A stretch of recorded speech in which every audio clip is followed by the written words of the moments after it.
Kita lihat berikutnya, saudara, mobil pameran tabrak eskalator.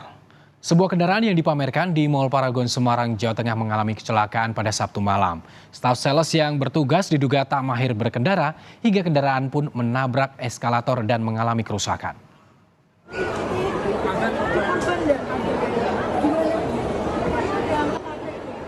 Sebuah kejadian tak biasa membuat pengunjung Mall Paragon Semarang, Jawa Tengah berkerumun pada Sabtu malam.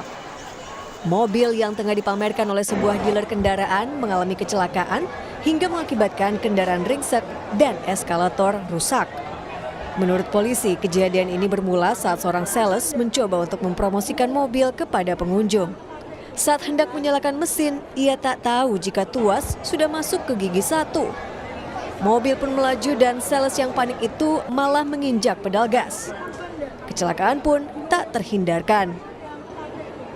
Informasi pada saat melaksanakan TKP, ya, gabungan dengan Polsek Semarang Tengah, kemudian Polrestabes Semarang dan Inafis, setelah diinterogasi dari marketingnya sendiri tidak bisa nyetir, Pak. Begitu juga kita sudah memastikan kepada supervisornya sudah diperiksa semua. Saat ini kasus sudah ditangani sama Polrestabes Semarang. Peristiwa ini nyaris melukai salah satu pengunjung lantaran terserempet. Dan untuk penyelidikan lebih lanjut, sales berinisial WW itu diperiksa intensif di unit reskrim Polrestabes Semarang. Heri Widodo, Kompas TV, Semarang, Jawa Tengah.